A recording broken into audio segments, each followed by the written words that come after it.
नमस्कार, आदाब।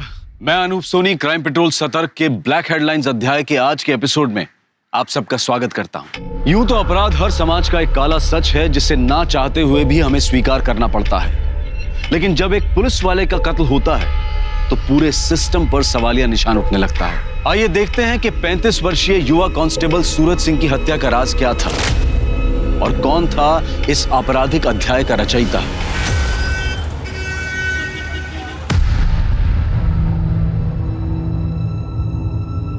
Constable Suraj Singh!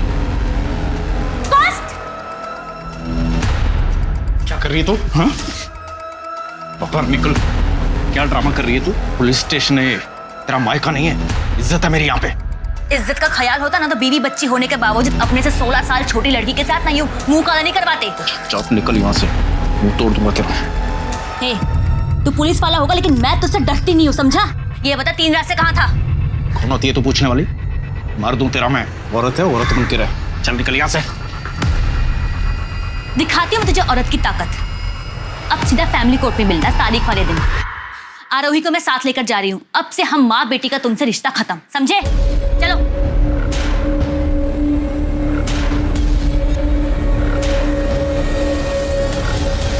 Sorry sir, आगे से ऐसा नहीं होगा।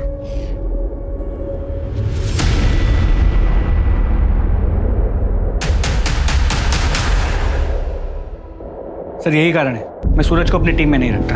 बिल्कुल ईमानदार नहीं है। घड़ी देखी थी उसकी, कितनी महंगी थी। सर नकली है। महंगी घड़ी की नकल भी 4 से 5 हजार की आती है।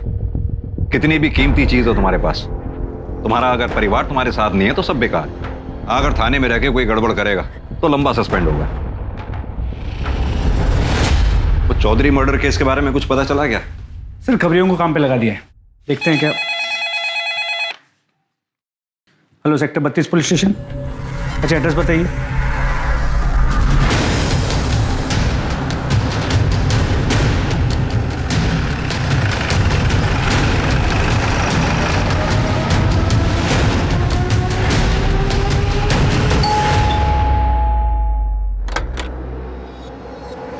आइए सर। सर हमारी 7 साल की बेटी ईशा घर पर नहीं है। जैसा कि मैंने आपको फोन पे बताया था, हमने उसके दोस्तों से आस पड़ोस में सब जगह पता कर लिया सर, पर वो कहीं नहीं मिली। आपकी मेड का है जिसके बारे में आपने बताया था। ये इसी की लापरवाही का नतीजा है। ये मैडम खुद तो सो रही थी, अब पता नहीं मेरी बेटी कहाँ चली गई, किसके साथ चली गई, कौन लेके गया उसको। कहाँ पर है बच्ची? कौन आया था घर पे? साहब मुझे कुछ नहीं पता। मैं तो 2:30 बजे रोज की तरह उसको स्कूल से लेके आई। ईशा बेबी, पहले खाना खा लो, पहले खाना खाओ, मुंह खोलो। आंखें बंद कीजिए ईशा बेबी, तब तो नींद आएगी। खाना खिलाकर 3 बजे तक बेडरूम में सुला के दिया था और खुद रोज की तरह किचन में सो गई। मेरी जब 5 बजे आँख खुली ना तो मैं उसको ट्यूशन के लिए उठाने के लिए गई रूम में। ईशा तो वो नहीं थी वहां पे। ईशा बेबी, मैंने तुरंत साहब और मैडम को फोन किया। ईशा बेबी। बच्ची कभी खुद से भी बाहर निकलती थी? बताओ नीलू। नहीं सर। घर में कुछ अटपटा लगा, जैसे दरवाजा खुला हो या सामान बिखरा पड़ा हो? नहीं। घर में इसके अलावा और कोई भी एंट्री है? नहीं सर। घर की चाबी किस किस के पास है? हम दोनों के अलावा बस इस नीलू को दे रखी थी। अरुणेश, मैंने तुम्हें कितनी बार कहा ईशा को चाइल्ड केयर में डालो, एक मेड पर ट्रस्ट मत करो। अब भुगतो। तुम्हारी चाबी कहाँ है? मेरे पास है, मैं लेकर आती हूँ। मलिक, घर की अच्छे से तलाशी लो, देखो आसपास कुछ मिलता है क्या। सर। सीमा, आस पड़ोस में पूछताछ करो। सर। साहब मेरी चाबी। सर 1 मिनट यहाँ आइए।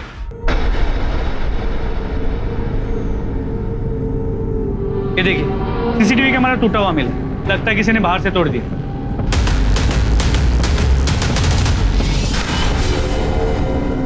इसका डीवीआर कहाँ है? सर अंदर टीवी के पास।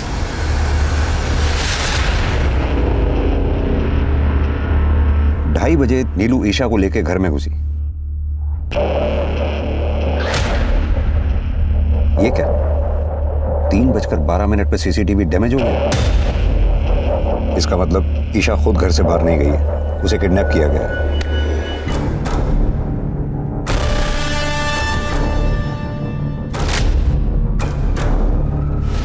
अब या तो किडनैपर के पास चाबी थी, उसने दरवाजा खोला, अंदर आया और ईशा को लेकर चला गया, या फिर दरवाजा अंदर से खुला, किडनैपर अंदर आया और ईशा को लेकर चला गया।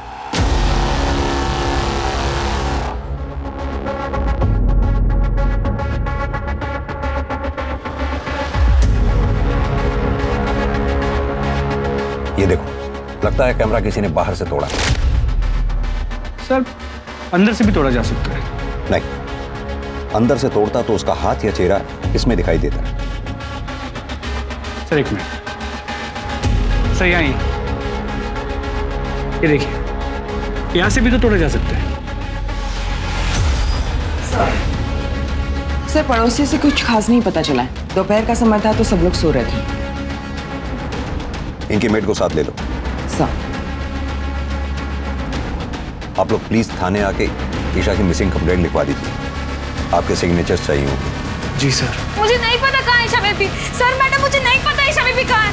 मैं क्यों झूठ बोलूंगी? सर ये ईशा की फोटो है। सर मेरी बच्ची को कुछ होगा तो नहीं ना? आप चिंता मत कीजिए, आपकी बच्ची को हम जल्द से जल्द ढूंढ निकालेंगे। और वैसे भी आप दोनों के फोन हमने सर्वेलेंस पे डाल दिए। रैंसम के लिए जैसे ही कोई कॉल आएगा फौरन हमें पता चल जाएगा। अभी आप लोग घर जाइए।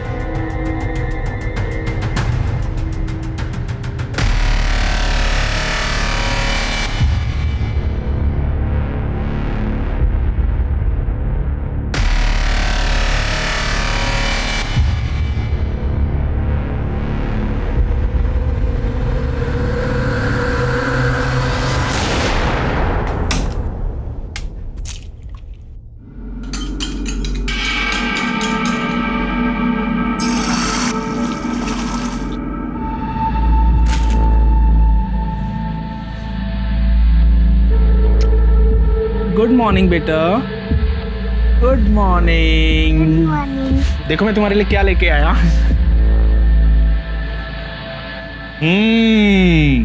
Wow, bread omelette. मम्मी तो अंडा खाने ही नहीं देती है। आप रुको, मैं अभी ब्रश करके आती हूँ। अरे रुको, शेर का बच्चा कब ब्रश करता है? चलो खा लो, ब्रश तो रोज ही होता है ना। यम्मी। पापा आप प्लीज मम्मी को मना लो ना, मुझे आपके हाथ का ही नाश्ता करना अच्छा लगता है।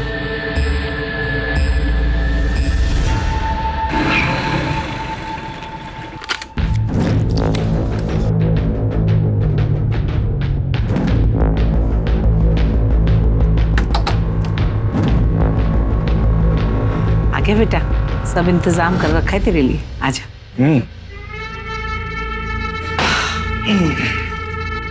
लक्ष्मी, संभाल कर रखिए। चांदनी, चांदनी बेटा।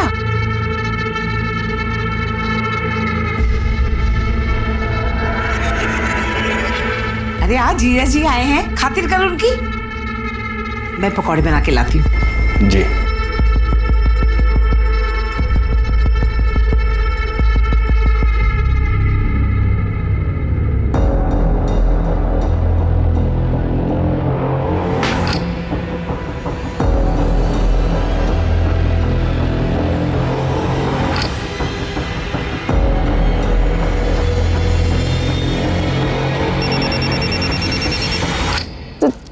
जीजू, दीदी का फोन आ रहा है।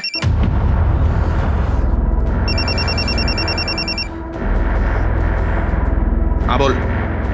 बोला था ना 2-4 दिन फोन मत करना। मुझे आरोही से बात करनी है। आरोही मेरे पास है। एक बार भी याद नहीं किया उसने तुझे, और याद करती ना तो तेरी बात करवा देता। तेरे जैसा नहीं हूं मैं। चल फोन रख। मनोज,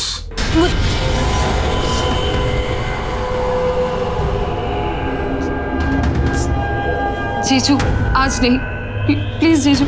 आज मुझे खुश कर देना।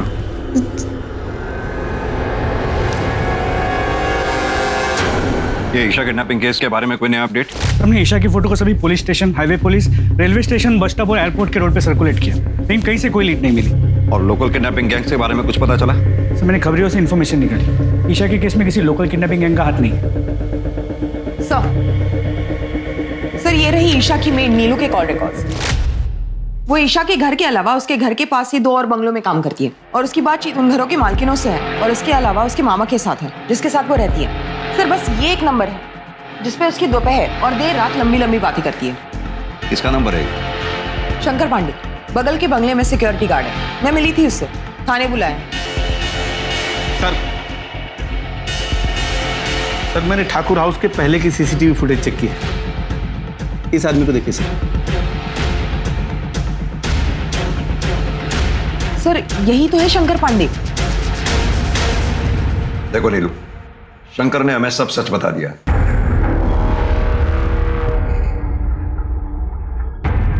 साहब आप मेरे मामा जी से कुछ मत कहिएगा, उनको पता चलेगा तो बहुत दुख होगा उनको। तो फिर सच सच बता दो ना। ईशा की किडनैपिंग में तुम्हारे साथ और कौन है? ये आप क्या बोल रहे हैं साहब?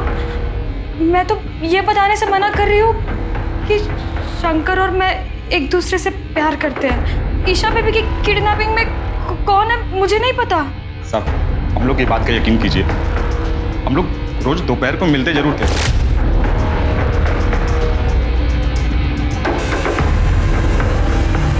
पर कल नहीं मिले थे। हम लोग गांव वाले साहब, हम लोग कहाँ किडनैपिंग करने जाएंगे? हम लोग कुछ नहीं किए।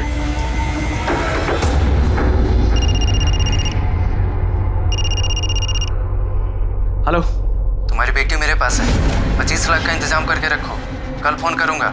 कौन बात कर रहा है? मेरी बात कराओ ईशा से। कौन था अरुणी? ये नंबर नोट करो जल्दी। हेलो सर अभी अभी ईशा के पिता अरुणेश ठाकुर को इस नंबर से फिरौती के लिए कॉल आया था। कॉलर कौन है? लोकेशन क्या है? कुछ पता चला उसके बारे में? सब्जी मंडी सेक्टर नंबर 23। कार किसी महेंद्र तोमर के नाम पर रजिस्टर्ड। मैंने बात की उससे, वो सब्जी वाला है। किसी ने उसके फोन से रैंसम कॉल किया था। सीमा फौरन एक काम करो, इस सब्जी वाले से कांटेक्ट करो, उसको क्रॉस वेरीफाई करो ये झूठ बोल रहा है या सच। क्विक। सर अगर ये मान ले कि ये किडनैपिंग नीलू और शंकर की साठगांठ से हुई, फिर भी बच्ची को कहीं तो रखा होगा। ये शंकर का घर और नीलू के मामा का घर, इन दोनों के घरों की तलाशी लो। और हाँ, 17 सितंबर को ठाकुर फैमिली जिस कॉलोनी में रहती है उस कॉलोनी के सामने से जितनी भी गाड़ियां गुजरी हैं, उस कॉलोनी के चारों तरफ जितने भी सीसीटीवी कैमराज हैं, उन सीसीटीवी कैमराज में उन गाड़ियों की फुटेज चेक करो। ईशा को किडनैपर पैदल तो लेकर गया नहीं होगा, जरूर वो किसी गाड़ी में लेके गया होगा। लेकिन सर वो तो बहुत ही बिजी एरिया है, 1400-1500 गाड़ियां गुजरी हैं। जितनी भी गाड़ियां हो सबके ओनर्स के बारे में पता करो। क्या पता किसी गाड़ी का मालिक ठाकुर फैमिली से कनेक्टेड हो। सर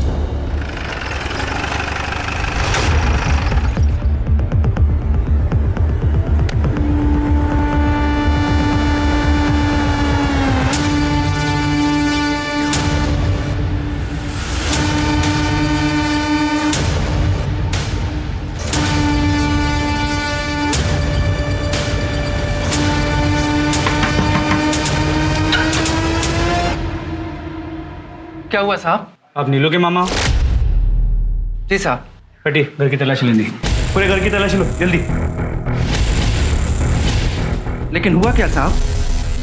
हमेशा के नीलू ने अपने मालिक की बेटी ईशा को किडनैप किया, यहाँ रखा है। किडनैप?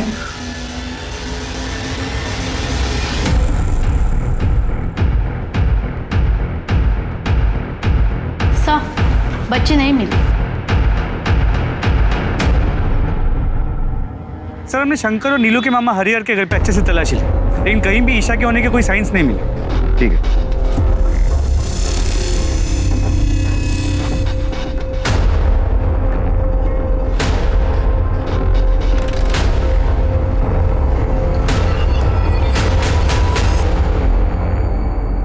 सर मैंने पता किया, वो सब्जी वाला जिसके फोन से रैंसम कॉल किया गया सालों से वहां पर सब्जी बेचता है। और सर उस एरिया में कोई सीसीटीवी कैमरा भी नहीं है जिससे कॉलर को आइडेंटिफाई किया जा सके। सर और एक बात, ईशा के स्कूल से एक नई बात पता चली है।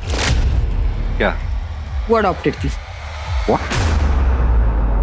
सर हम दोनों एक वर्किंग कपल हैं। मेरा न्यूट्रिशन और सप्लीमेंट्स का काम है, बहुत ट्रैवल करना पड़ता है मुझे। और रूपम ब्यूटिशियंस और मेकअप आर्टिस्ट को ट्रेनिंग देती है, इसीलिए हमने एक बच्चा अडॉप्ट करने के लिए सोचा था। और सर हम उसको बहुत अच्छी परवरिश दे रहे थे। पता है हमें जितनी अच्छी परवरिश आप लोग दे रहे थे, तभी पिछली 2 पेरेंट टीचर्स मीटिंग्स में आप लोगों ने स्कूल अटेंड ही नहीं किया। सर आजकल अक्सर माँ बाप से पीटीएम छूट जाता है, ऐसे में हम कैसे अपनी बच्ची के गुनहगार हो गए? 17 सितंबर को दोपहर 2:30 बजे से 4:30 बजे के बीच में आप दोनों कहाँ पर थे? सर मैं अपने ऑफिस में था, सेक्टर 29 में। और आप? सर मुझे याद नहीं है, मैं शायद सेक्टर 29 या 30 वाले सैलून के ब्रांच में रही होंगी। सर आप समझ भी नहीं पाएंगे इस समय हम किस चीज से गुजर रहे हैं। मैं जानता हूँ कि आप हमारी मदद करना चाहते हैं, पर कम से कम इस तरह के आरोप लगाकर हमें ट्रॉमेटाइज तो मत कीजिए ना। ठीक है, अभी आप लोग जा सकते हैं, जरूरत पड़ेगी तो फिर बुलाएंगे आपको। मलिक, इन दोनों को फिलहाल हम क्लीन चिट नहीं दे सकते हैं, इन दोनों पे नजर रखनी होगी। इन दोनों के लोकेशन डिटेल्स और CDR दोनों निकलवाओ।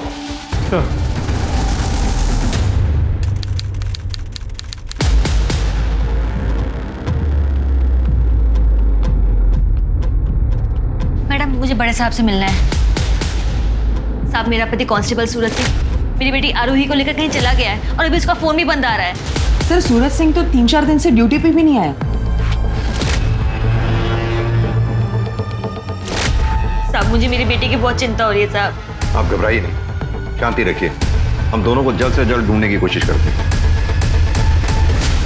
पुलिस पर पहले से ही 7 साल की ईशा को ढूंढने का प्रेशर था और अब इसके बाद कांस्टेबल सूरज सिंह के अपनी 7 साल की बेटी आरोही के साथ गुम हो जाने से पुलिस की परेशानियां और बढ़ गई थी। ईशा को ढूंढने के लिए फरीदाबाद पुलिस ने अपनी पूरी ताकत झोंक दी। सारे सस्पेक्ट्स नीलू, शंकर पांडे, ईशा के माँ बाप अरुणेश और रूपम ठाकुर पर नजर रखने के बावजूद पुलिस के हाथ कोई सुराग नहीं लगा। पुलिस की एक टीम वारदात के दिन ठाकुर बंगलों के सामने से गुजरने वाली हर गाड़ी की पहचान करके उनके मालिकों से पूछताछ कर रही थी और ठाकुर परिवार के साथ उनका संबंध ढूंढने की कोशिश कर रही थी, लेकिन गाड़ियों की संख्या इतनी ज्यादा थी कि बहुत समय लग रहा था। इधर पुलिस को एक तालाब के पास सूरज के कपड़े, उसकी बाइक और एक दूसरे स्पॉट पर उसका मोबाइल फोन और सिम कार्ड मिल गया।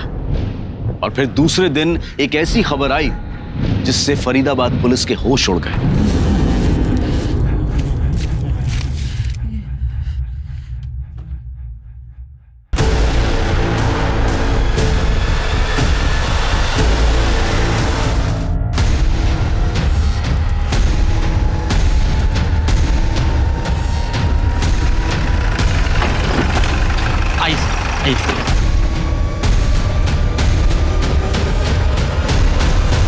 सतीश सर खुदाई करवाओ।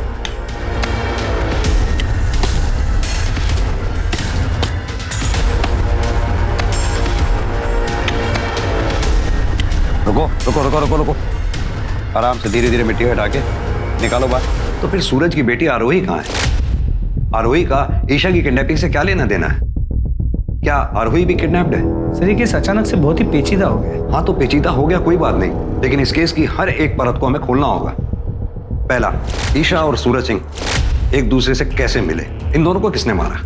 तीसरा, सूरज की बेटी आरोही कहाँ गायब है? सर मैं नूरो फैमिली इसको फिर से पूछताछ के लिए बुलाता हूँ, शायद इस पूछताछ में कुछ जवाब उनके सिरे मिल जाए। हाँ, और साथ में ये अरुणेश, रूपम, सूरज, अनीशा, नीलू, शंकर पांडे, इन सब के कॉल रिकॉर्ड्स को क्रॉस वेरीफाई करो। जी सर। सूरज को तो उसके किए की सजा मिली। क्या किए की सजा मिली सूरज सिंह को? सूरज मुझसे रिश्ता तोड़कर मेरी बुआ की बेटी चांदनी के साथ अय्याशी कर रहा था। सूरज! थप्पड़ क्यों मारा? गनीमत है थप्पड़ मारा, जान से नहीं मारा। और तुझे तो मैं आज ही बुआ के घर छोड़ के आऊंगी। तेरा भला सोचा फुफेरी बहन है, घर के पास कॉलेज है, आने जाने में सुविधा होगी, और तू मेरे पति के साथ चल चल। अनीशा मेरी बात सुन। मुझे तुमसे कोई बात नहीं करनी है, पता नहीं कब से चल रहा है ये सब। तू चल चल तू। उसके बाद मैं मायके चली गई, लेकिन मैं कुछ दिनों में वापस आ गई थी। मुझे लगा वो सुधर जाएगा, लेकिन साहब वो 3-3, 4-4 रातों तक वापस नहीं आता था और बोलता था कि मैं नाइट ड्यूटी पे हूँ और यहाँ मेरे बुआ के घर चांदनी के साथ पड़ा रहता था। तुम्हारी बुआ इस बारे में कुछ नहीं बोलती थी? सर पुलिस वाले को कौन क्या बोलेगा, और सूरज तो हर किसी को हरी पत्ती दिखाकर खरीद लेता था। हमने सुना है तुमने कांस्टेबल सूरज के खिलाफ दहेज मांगने का आरोप लगाकर तलाक की याचिका दायर की। हाँ तो उसने भी मुझ पर घर पे चोरी करने का इल्जाम लगाया था। साहब जिस दिन मैं थाने आई थी सूरज को ढूंढने, ये बता 3 रात से कहाँ था? कौन होती है तू पूछने वाली? तब मैंने उसकी आंखों में देखा था, उसको बिल्कुल भी शर्म नहीं थी। मैं समझ गई थी कि सूरज के साथ मेरी जीवन रेखा यहीं समाप्त होती है। और इसीलिए तुमने सूरज सिंह की जीवन रेखा समाप्त कर दी। बड़ी सोची समझी साजिश के तहत तुमने अपनी बेटी आरोही को कहीं छुपा रखा। जरूर तुमने सूरज सिंह को ईशा के साथ दुष्कर्म करते हुए देख लिया होगा। उसी गुस्से में अगर तुमने सूरज सिंह को मार डाला। सूरज सिंह की हत्या करते वक्त तुम्हें ईशा ने देख लिया। कहीं तुम्हारा भांडा ना फूट जाए इसलिए तुमने ईशा की भी हत्या कर दी। और इतना ही नहीं, ईशा को तुमने इतनी बेरहमी से मारा कि उसका चेहरा तक कुचल डाला, ताकि लोगों को पता ही ना चल सके कि वो लाश आरोही की है या फिर ईशा की। सर आप ये क्या कह रहे हैं सर? मैंने ऐसा कुछ भी नहीं किया है। आप प्लीज मेरी आरोही को ढूंढ दीजिए, मुझे उसकी बहुत फिक्र हो रही है, प्लीज सर। तुम अपनी बेटी आरोही से आखिरी बार कब मिली थी? 18 तारीख को, जब सूरज मेरे मायके आया था उसे लेने। कैसा है मेरा बेटा? पापा आपके लिए क्या लेके आए? ये देखो। थैंक यू मेरे प्यारे पापा। मेरा प्यारा बेटा। कहाँ लेकर जा रहे हो? क्यों? बाप हो इसका, कहीं भी लेके जाऊं। ठीक है ले जाओ, लेकिन जल्दी वापस छोड़ देना, क्योंकि मैं उस घर में वापस नहीं आऊंगी। चले बेटा। सीमा, इनकी बेटी की फोटोग्राफ्स और डिटेल ले लो। सर चलिए।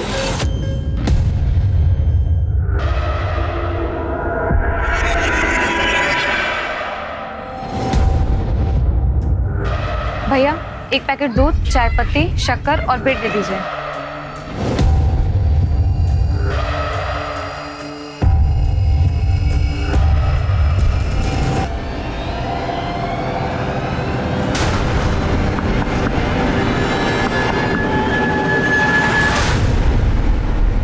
सर पॉसिबिलिटी है कि सूरज सिंह ने चांदनी के साथ मिलकर ईशा को किडनैप किया। सूरज और चांदनी के बीच रैंसम मनी को लेकर कहा सुनी हुई। सूरज ने रैंसम का तो प्लान ड्रॉप कर दिया, लेकिन ईशा के साथ दुष्कर्म किया। चांदनी ने गुस्से में आके सूरज के साथ साथ ईशा को भी मार दिया। सर फिर तो ये भी हो सकता है कि चांदनी ने आरोही को किडनैप कर रखा हो। होने को तो कुछ भी हो सकता है। मलिक, ये चांदनी के घर की तलाशी लो, इसे थाने इंटरोगेशन के लिए बुलाओ। सर ये नीलू और शंकर का क्या करना है? नीलू और शंकर के रिश्तेदारों को बोलो कोर्ट जाकर इन दोनों की बेल करवाएं। सर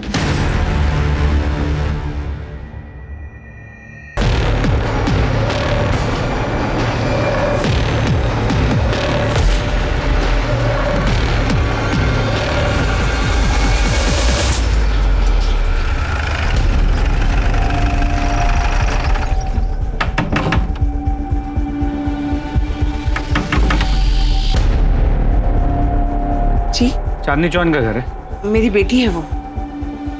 चांदनी का है, बुलाइए उसे। सब चांदनी को तो दिल्ली गए हुए 7 दिन हो गए। घर की तलाशी लो। लेकिन हुआ क्या है साहब? तुम कौन हो? मैं श्रवण, चांदनी दीदी मेरी बड़ी बहन है। अपनी बहन को फोन लगाओ। स्पीकर पर लगाओ।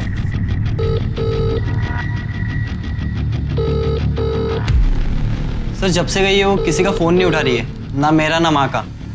लेकिन साहब ये तो बताओ हुआ क्या है? कांस्टेबल सूरज सिंह की हत्या हो गई और उनकी बेटी आरोही गायब है। अब इसके बारे में जानती हैं?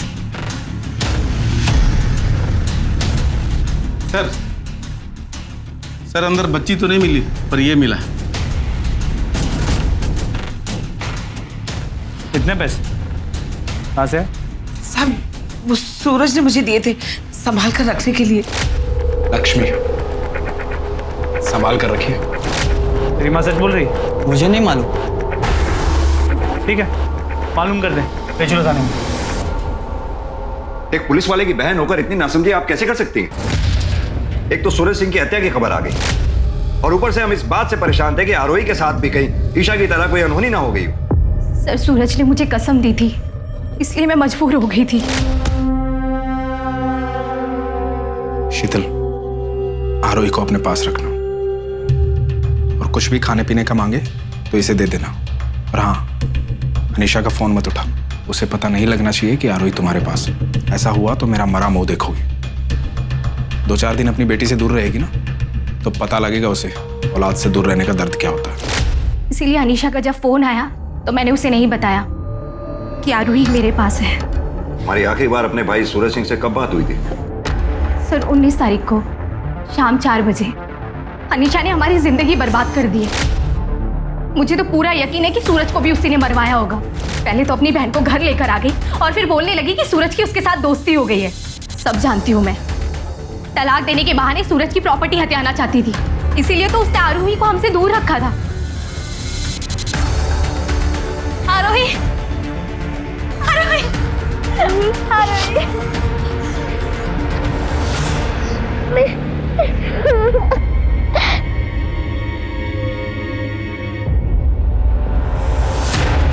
सर शीतल के बयान के बाद हम अनीशा को क्लीन चिट नहीं दे सकते और मुझे ये शीतल भी थोड़ी ओवर स्मार्ट लगती है। इस शीतल के कॉल डिटेल्स निकलवाओ। अपने आदमियों को बोलो कि अनीशा और शीतल दोनों पे नजर बना के रखें। सर मलिक, ये सूरज सिंह के लोकेशन रिकॉर्ड्स का क्या हुआ? सर कल तक आने के चांसेस है। एक बार सूरज के लोकेशन रिकॉर्ड्स आ जाए तो हमें सूरज के उस दिन का रूटीन का पता चल जाएगा और फिर हमारे लिए सूरज के कातिलों तक पहुंचना और आसान हो जाएगा।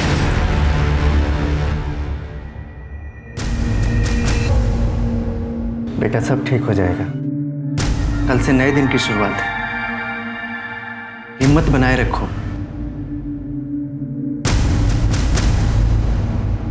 ये आप क्या बोले जा रहे हैं साहब? कौन ईशा ठाकुर? अच्छा,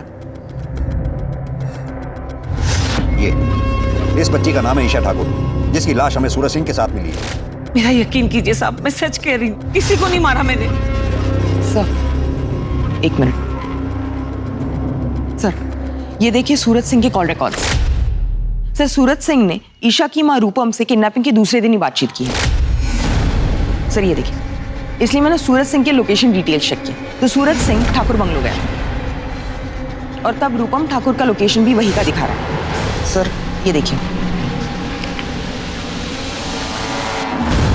ये सच है। कांस्टेबल सूरज सिंह मुझसे मिला था। मैडम जी, फरीदाबाद में रोज 2-3 बच्चे किडनैप होते हैं, पर मिलते कहाँ हैं?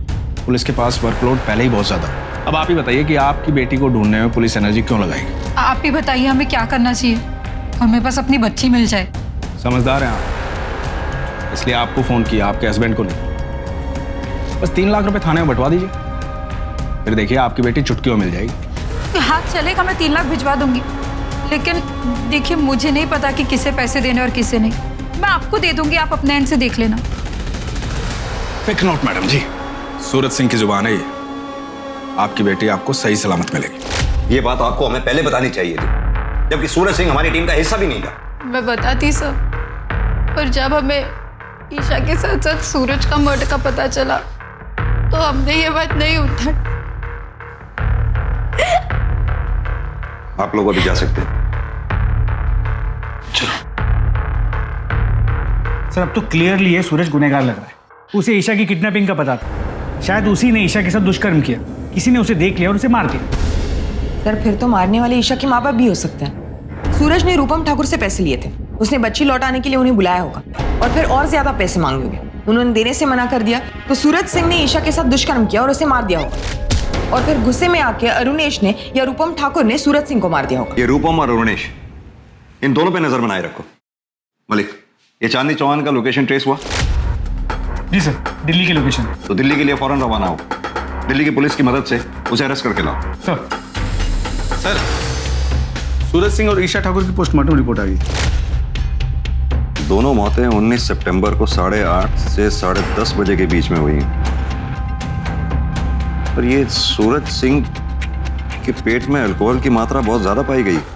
कमाल की बात है सीमा, सूरज सिंह के सर पर हत्यारे ने 2 बार वार किया। पहली बार किसी भारी डंडे से। सर यानी कातिल ने सूरज सिंह को एक बार मारा, वो मरा नहीं तो दोबारा वार किया। सीमा, तुम्हारा शक सही था, ईशा के साथ दुष्कर्म हुआ। सर सीमेंट ट्रेसेस के बारे में कुछ मेंशन है? मैंने सूरज सिंह का जो डीएनए टेस्ट करवाया था वो ईशा के प्राइवेट पार्ट से मिले स्किन सेल के डीएनए से मैच नहीं करता। सर यहाँ पर तो अपनी पूरी की पूरी थ्योरी उल्टी पड़ती है, यानी कि सूरज सिंह ने ईशा के साथ दुष्कर्म नहीं किया, हो सकता है उसके किडनैपर साथी ने किया हो और फिर झगड़े में दोनों को मार दिया हो। सीमा, अब हमें यह पता लगाना होगा कि ईशा का किडनैपर, रेपिस्ट, मर्डरर कौन था और उसका सूरज सिंह के साथ क्या कनेक्शन था। Right sir. वो उन गाड़ियों के बारे में जो मैंने पता करने के लिए कहा था, जो ठाकुर कॉलोनी के घर के बाहर से उस दिन गुजरी थी, कुछ पता लगा उनके बारे में? सर काम चल रहा है, लेकिन अब तक जितने भी व्हीकल ओनर से बात हुई है उनका ठाकुर फैमिली से दूर दूर तक कोई लेना देना नहीं है। बाकी जितने भी व्हीकल ओनर्स बचे हुए हैं उनकी भी जांच पड़ताल जारी रखो। सर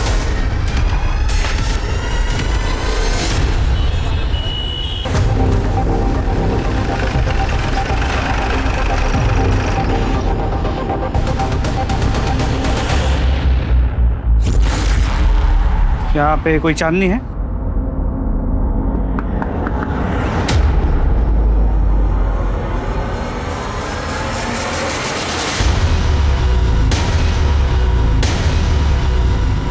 सर पुलिस वाले को मारना मजाक है क्या?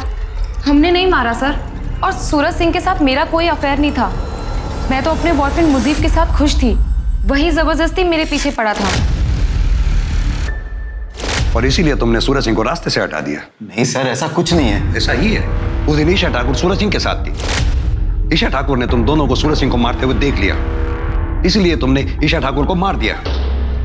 और इतना ही नहीं, उसे मारने से पहले मुझे तुमने उसके साथ दुष्कर्म भी किया। सर ये सरासर झूठ है सर, क्या बोल रहे हो आप? आपके पास क्या सबूत है? सबूत है ना, ये लोकेशन रिकॉर्ड्स, जिससे साफ जाहिर होता है कि 19 सितंबर की रात को तुम तीनों यानी कि सूरज सिंह और तुम दोनों की लोकेशन एक ही जगह थी।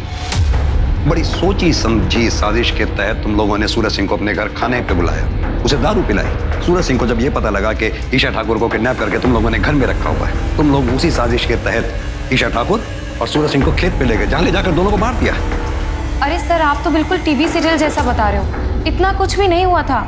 एग्जैक्टली क्या हुआ था वो मैं आपको बताती हूँ। उस दिन मेरा बर्थडे था। Happy birthday to you, happy birthday dear चांदनी।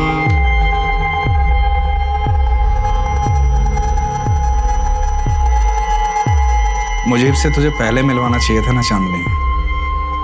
मैं दो प्यार करने वालों के बीच में नहीं आता। खुश रहो।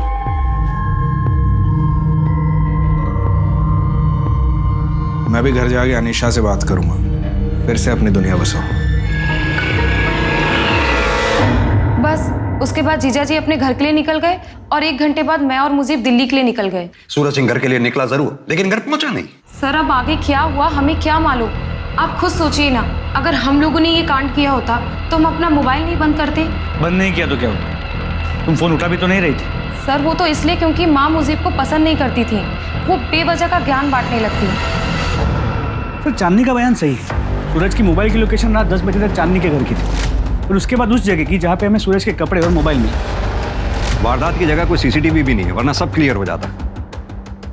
ये ईशा ठाकुर के पास सूरज सिंह पहुंचा कैसे? कोई कनेक्शन भी तो नहीं मिल रहा। सर शायद ईशा चांदनी के घर पे और सूरज उसे वहां से लेके निकला। लेकिन मलिक ये बस एक थ्योरी है, हमारे पास कोई सॉलिड एविडेंस नहीं है। ये ईशा ठाकुर के केस में कौन कौन प्राइमरी सस्पेक्ट्स हैं? सर ईशा के माँ बाप अरुणेश और रूपम ठाकुर, सिक्योरिटी गार्ड शंकर पांडे और मेड नीलू। लेकिन फिलहाल तो ये सब क्लियर दिख रहे हैं। सूरज सिंह के केस में सर सस्पेक्ट्स तो बहुत है। सूरज की बहन शीतल, उसकी बीवी अनीशा, उसकी साली चांदनी, चांदनी की माँ पूनम, चांदनी का बॉयफ्रेंड मुजीब और ईशा के माँ बाप अरुणेश और रूपम, इन सबके पास मोटिव। मलिक ये पूनम, चांदनी और मुजीब, इन तीनों को छोड़ दो, लेकिन हाँ मुजीब का सीमेंट टेस्ट कराओ। अगर ईशा की बॉडी में मिले सीमेंट से मुजीब खान का सीमेंट मैच कर गया तो मतलब साफ है, ईशा का रेपिस्ट मुजीब खान ही है।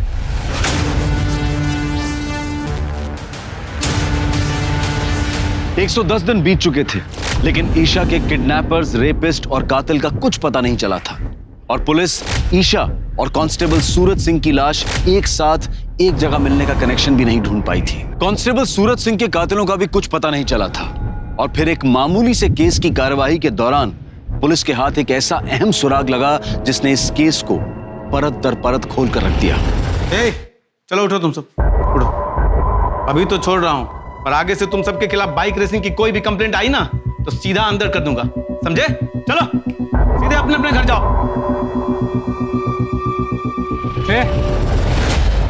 इधर आओ, तुम दोनों जाओ। चांदनी का भाई है ना, बाइक रेसिंग करता है।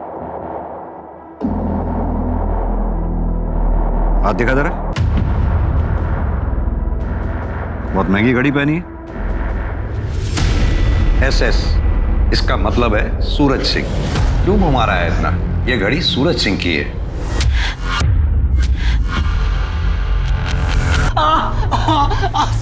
तेरे सूरज जीजा जी ने मरने के बाद ये घड़ी तुझे उपहार में दी थी? साहब बता बता। साहब मुझे सूरज जीजा जी की घड़ी, बाइक, मोबाइल और कपड़े ठिकाने लगाने का काम मिला था साहब। मुझे जैसा कहा गया था मैंने वैसा किया साहब।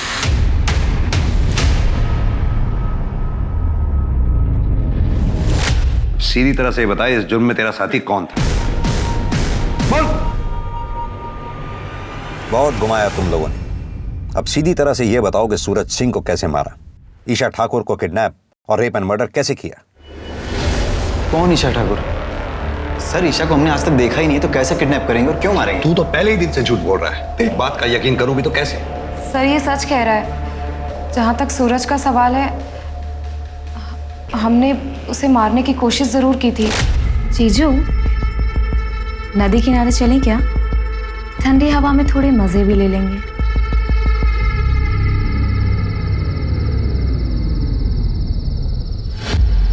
ये मुझे क्या हमारी रासलीला की वीडियो बनाएगा? नदी किनारे जाने का शॉर्टकट पता है मुझे, जल्दी पहुंचेंगे। फिर सर हम उसे नदी किनारे नहीं बल्कि जंगल लेकर गए।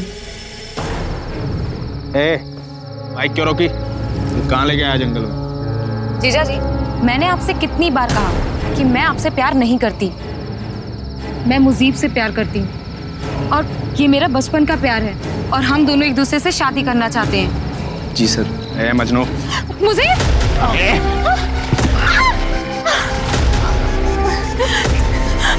जीजा प्लीज।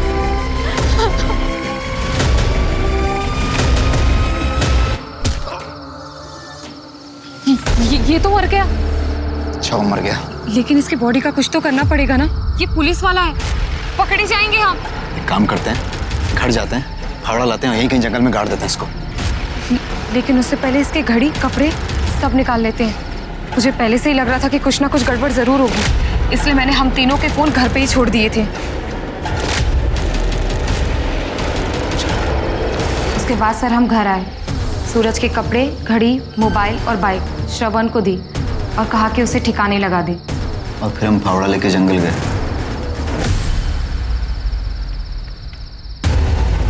यही तो मारा था उसे, कहाँ गई बॉडी? जल्दी ढूंढो उसे, अगर वो जिंदा बच गया ना तो हम मारे जाएंगे। सर हमने उसे बहुत ढूंढने की कोशिश की, लेकिन वो कहीं पर भी नहीं मिला। हमें लगा शायद वो जिंदा बच गया है, इसलिए सर हम डर के मारे दिल्ली भाग गए। मलिक, जब तक ये दोनों सच ना बोले अच्छी तरह से कुटाई करो इनकी। सर, हमारी टीम जब ईशा ठाकुर के घर के बाहर वाले रास्ते की सीसीटीवी फुटेज चेक कर रही थी तो सर ये मिला है, ये टेम्पो। इसके मालिक के बारे में पता किया तो इसका कनेक्शन ईशा के घर वालों से। क्या कनेक्शन है? कौन है इस टेम्पो का मालिक? हाँ, तो ये सारा हंगामा तेरा खड़ा किया गया है।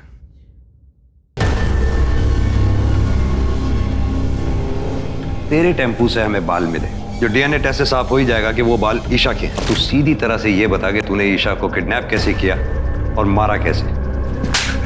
बोल। बताता हूँ।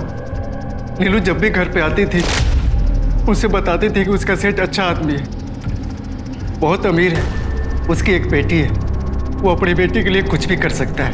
ये बात मेरे मन में बैठ गई थी साहब। मैंने एक नया टेम्पो लिया था, उसके पैसे भरने थे। मैंने ईशा को किडनैप करने का सोचा और बंगले पे नजर रखने लगा साहब। शंकर और नीलू के चक्कर का पता चल चुका था मुझे। मैंने सोचा उसी आड़ में किडनैप कर। नीलू के पास एक चाबी होती थी, मैंने पहले ही घर पे साबुन पे चाबी का निशान ले लिया था साहब। सीसीटीवी कैमरा पहले ही देख चुका था। मैं बड़ी होशियारी से घर में घुसा और डंडे से कैमरा तोड़ दिया, फिर चाबी से दरवाजा खोलकर अंदर घुस गया साहब और भाजी वाले से फोन लेकर फिरौती के लिए कॉल किया। लेकिन जब आप लोग मेरे घर पर तलाशी करने के लिए आए तो मैं बहुत डर गया साहब। मुझे लगा कि मेरी चालाकी बेकार गई, पुलिस मुझे पकड़ लेगी। फिर मैंने ईशा को मारने का फैसला किया। लेके जाओ sir. Sir constable Suraj Singh जितना भी करप्ट रहा, मरने से पहले अपना पुलिस धर्म निभा गया।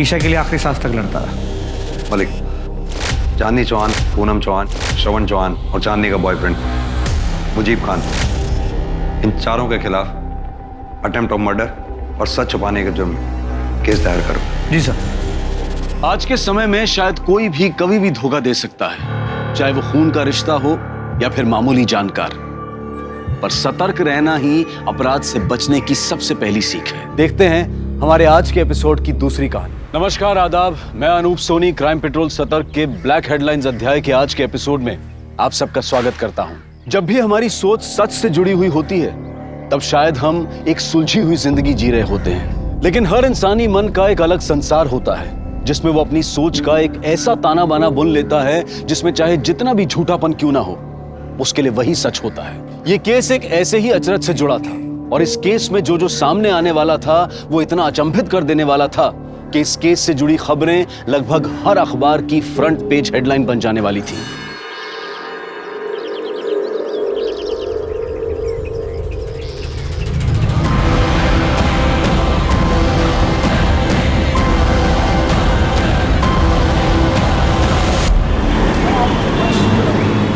रंजीता, मैं 3 महीने से उस ऐप पर काम कर रहा था। उस राठौड़ ने मेरी ऐप का क्रेडिट ले लिया और तुमने कुछ भी नहीं किया। श्रीधर, राठौड़ के आगे मेरी कोई कुछ सुनने वाला था क्या? और गलती तुम्हारी भी तो है। तुम्हें वो प्रेजेंटेशन मिस करनी नहीं चाहिए थी। कंपनी के सारे प्रेस्टीजियस लोग थे वहां पर। रंजीता, आई नो कि मेरा प्रेजेंटेशन में होना जरूरी था, लेकिन मैं क्या करता, मेरा अपने पेरेंट्स के साथ होना भी जरूरी था।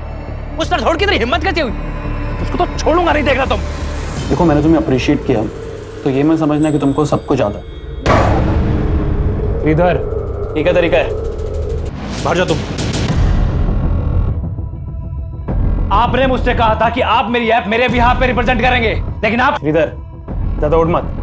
तूने वो ऐप मेरे अंडर ही डिजाइन की थी। तेरे अंडर क्या क्या होता है ना, बहुत अच्छे से जानता हूं मैं। अगर बाहर जाके मुंह खोल दिया ना मैंने, अगर मुंह खोला ना तो मुझे भी मुंह तोड़ना आता है। तेरी जॉब मेरे एहसान का एक पट्टा है। एक चुटकी में एक पट्टा उतारूंगा और दूसरी चुटकी में तुझे ब्लैकलिस्ट कर दूंगा।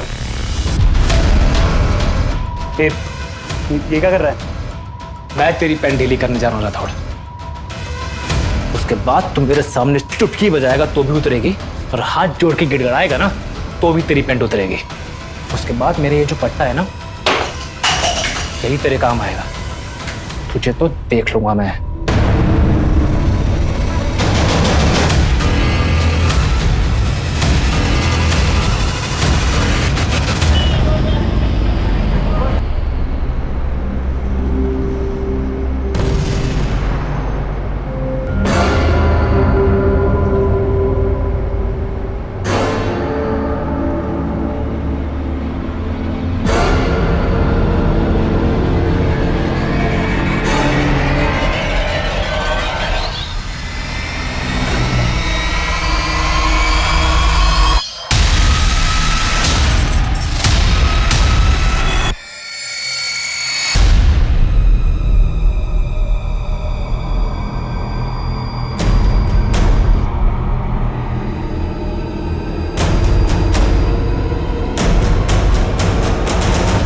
Cheers.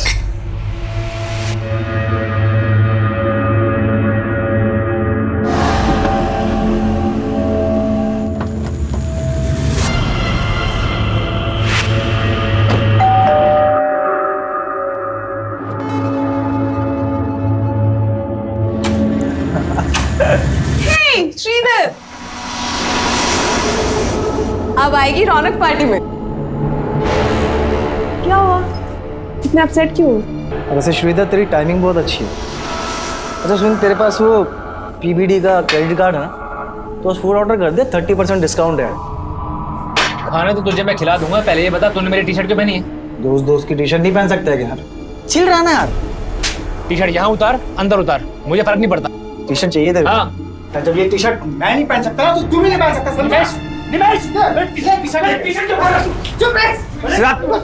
की बात मत कर, समझा? अपने आप को देख, जो तेरी नजर गंदी है। छोड़ तू उसको बचा रहे। इसकी तेरी गर्लफ्रेंड के ऊपर भी गंदी नजर है। देख लिया था कैसे चिपक के बैठा था ये। क्या बकवास किए जा रहे हो तुम?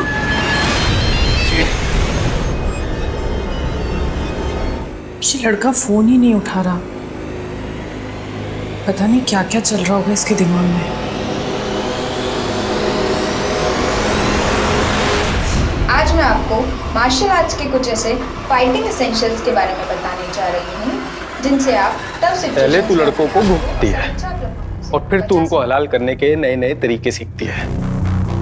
देख क्या रही है, अपने बॉयफ्रेंड को बुलवा के पिटवाएगी मुझे। महेंद्र, मैंने तुमसे पहले भी कितनी बार कहा है कि मेरा कोई बॉयफ्रेंड नहीं है। ए, पति हूं मैं तेरा, तेरी रग रग से वाकिफ हूं, समझी ना। इसलिए ना मैंने अपने बैंक अकाउंट्स, अपनी पॉलिसीज, सब जगह से तेरा नाम हटवा के किसी और को नॉमिनी बनवा दिया। तुम्हें लगता है कि मैं मर्डर करवाऊंगी तुम्हारा?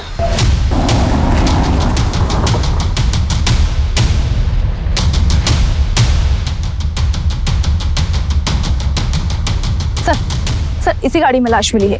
गाड़ी की नंबर प्लेट हटा दी गई है और गाड़ी भी लॉक है। सर इधर आइए। सही है।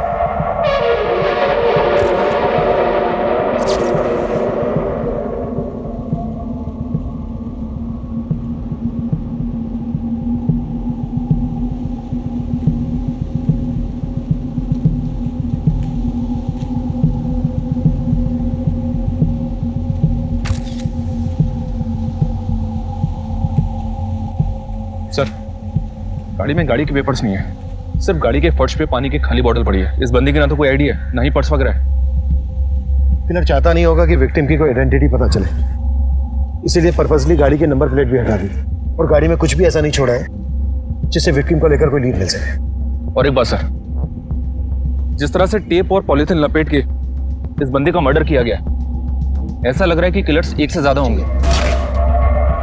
लाश की पहचान करना पुलिस के लिए मुश्किल नहीं था, लेकिन इस केस की गुत्थी सुलझाना बेहद मुश्किल था, क्योंकि इस अचंभित कर देने वाले क्राइम सीन को रचने वाला दिमाग पुलिस को घुमाने में खुद को माहिर समझता था। पर वो दिमाग था किसका, उसका मकसद क्या था, यह पता करना वाकई में चैलेंज था।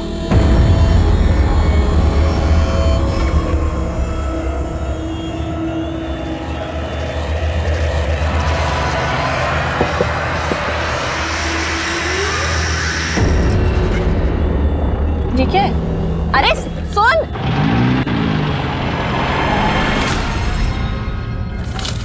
इस पेन ड्राइव में मेरी मोहब्बत का पैगाम है, देख जरूर लेना।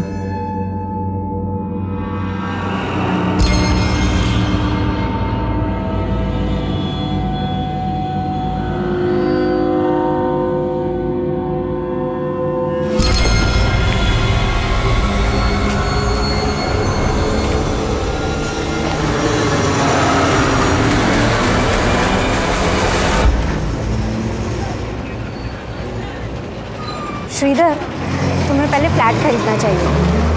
तुम आई बाबा को यहाँ मुंबई में लाना चाहते हो ना, तो पहले घर ले लो, कार तो बाद में भी ले सकते हो। तो कार लेने का आइडिया फिर मैं ड्रॉप ही कर देता हूँ। श्रीधर, एक मिनट होल्ड करना। राठौर सर पूछ रहे कि वो ऐप कब तक डेवलप होगी। तुम जाओ, मैं खुद बात कर लूँगा। ओके। हाँ बोलो, क्या बोल रही थी? किसी लड़की की आवाज़ सुनी मैंने, तुम्हारी गर्लफ्रेंड है? अरे नहीं बाबा, कलीग है मेरी। तो क्या हुआ, कलीग गर्लफ्रेंड नहीं हो सकती? हो तो सकती है, पर क्या? मैं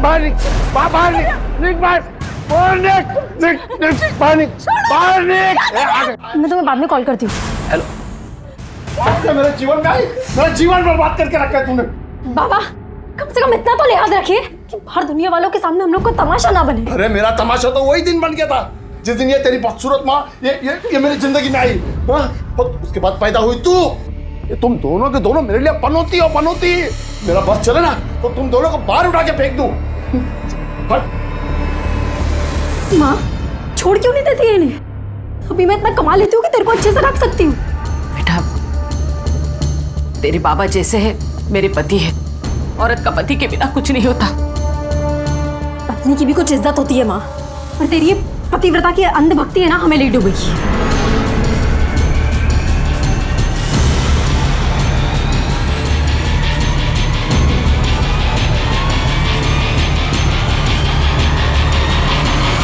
तुम तो कहती थी कि हमें कभी नेगेटिव नहीं होना चाहिए, और तुम खुद अपने पापा को लेकर इतनी नेगेटिव हो।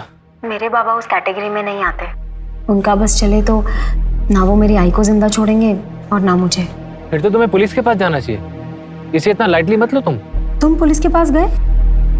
तुम्हें शक था ना कि कोई तुम्हारी जान ले सकता है? मेरी फिक्र मत करो, मैंने ऐसे पत्ते बिछा दिए हैं कि कोई मेरा बाल भी बांका नहीं कर सकता। सर, इसकी मौत दम घुटने की वजह से ही हुई है। लेकिन मरने से पहले से बेहोश किया गया था। इसकी बॉडी में सेडेटिव के ट्रेसेस मिले हैं। सेडेटिव्स? जी, जो बोतल गाड़ी में मिली थी उसमें उसी सेडेटिव के ट्रेसेस थे। इसलिए बॉडी पर स्ट्रगल के साइन नहीं मिले। पानी की बोतल गाड़ी में मिली, हो सकता है किलर्स भी गाड़ी में मौजूद हो और उन्होंने उस पानी की बोतल में सेडेटिव मिला दिया हो जानबूझकर। हो सकता है सर कार विक्टिम की हो, इसलिए कार की नंबर प्लेट गायब कर दी गई।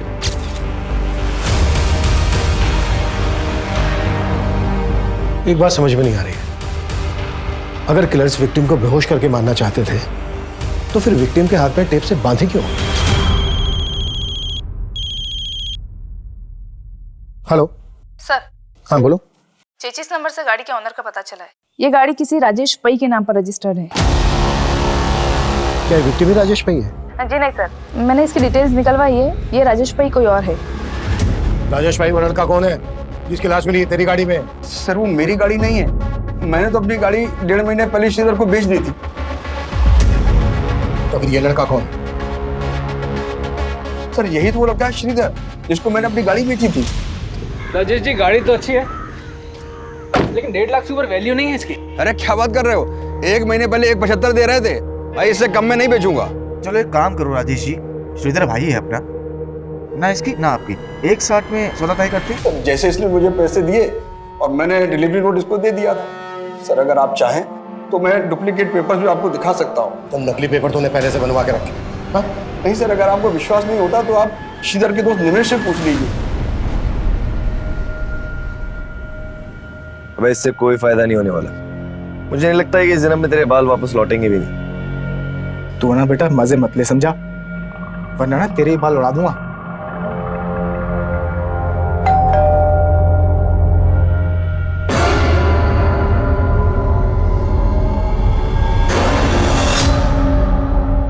श्रीधर यहीं रहता था? जी सर। तो सर श्रीधर तो गांव गया हुआ है। गांव गया हुआ है? जी सर। लेकिन श्रीधर की लाश मिली है। लाश? जी सर, ये बात सही है कि श्रीधर ने राजेश से गाड़ी खरीदी थी, लेकिन मैं सच में ही नहीं पता कि उसके साथ ये सब कैसे हो गया।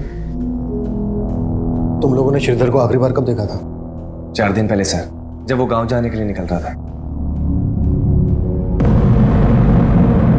अबे तू इतनी रात को कहाँ जा रहा है श्रीधर? घर जा रहा हूँ पेरेंट्स से मिलने के लिए।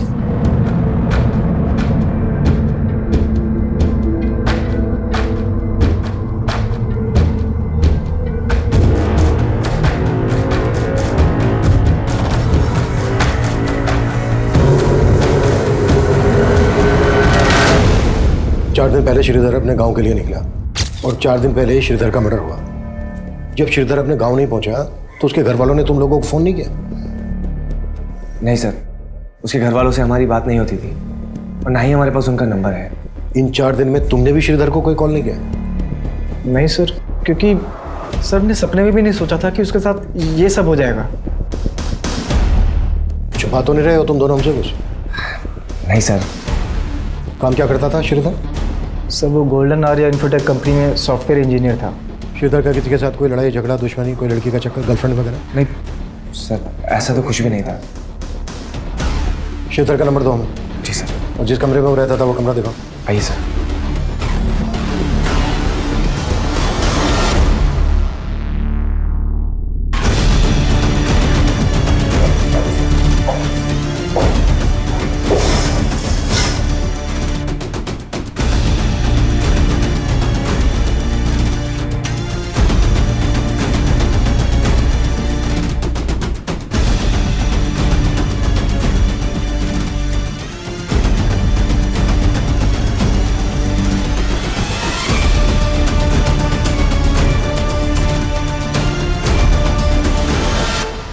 श्रीधर अपने गांव के लिए जा रहा था तो जाहिर सी बात है अपने साथ कुछ सामान भी लेकर गया होगा। सर जब वो गया था उसके पास एक लैपटॉप बैग था।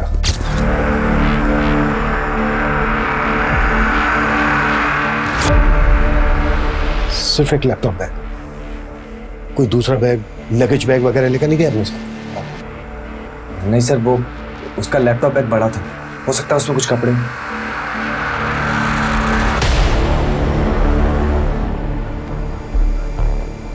सर मैंने श्रीधर का फोन सर्विलेंस पर डालने के लिए दिया तो पता चला कि उसका फोन अब भी एक्टिव है। पहल जारी है लेकिन कोई उठा नहीं रहा है। What? श्रीधर का फोन अभी भी एक्टिव है? जी सर। अब मैं हूँ इतना चार्मिंग, लड़कियां तो इम्प्रेस हो ही जाएंगी। पर शादी सोच समझ के करना। हाँ शादी भी हो जाएगी, पहले घर तो खरीद लूँ। अच्छा, कोई घर देखा तुमने? कहाँ, अभी कहाँ, अभी तो बस बजट ही बना रहा हूँ। 80 लाख का होम लोन मिल सकता है मुझे, लेकिन उसके लिए 10-15 लाख कैश तो हाथ में होना चाहिए ना।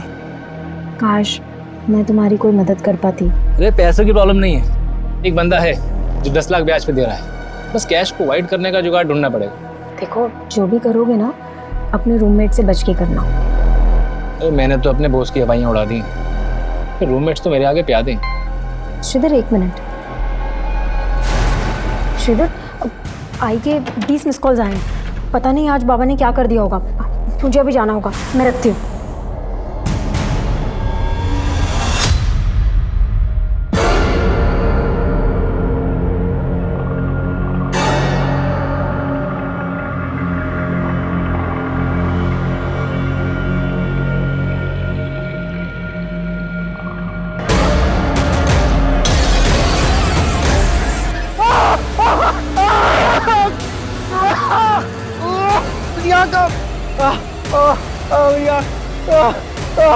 महेंद्र, तुम क्या कर दिया ये? आई, क्या हुआ? आई, तूने मुझे इतने फोन किए, मैंने फोन किया तो उठाया क्यों नहीं? तेरे पापा उस औरत को घर ले आए। क्या? तू चल मेरे साथ। बाबा, ये सब क्या चल रहा है? आज से तेरी दूसरी माँ है। चल पाए पड़, पाए पड़। क्या बोल रहे हो ये सब? क्यों? तू किसी की दूसरी औरत बनने को तैयार हो सकती है तो तेरी माँ दूसरी औरत नहीं बन सकती? ये कैसी बकवास वाली बातें कर रहे हो? ज्यादा चालाक मत बन, मैंने देखा है तेरे को वो आदमी के साथ।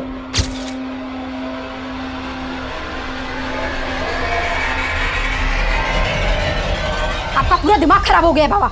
अभी शर्मा मत। अच्छा क्या तूने खुद ही ढूंढ लिया अपने लिए? जा जा, भाग जा उसके साथ, वैसे भी कोई दूसरा मिलने वाला नहीं तेरे। जा।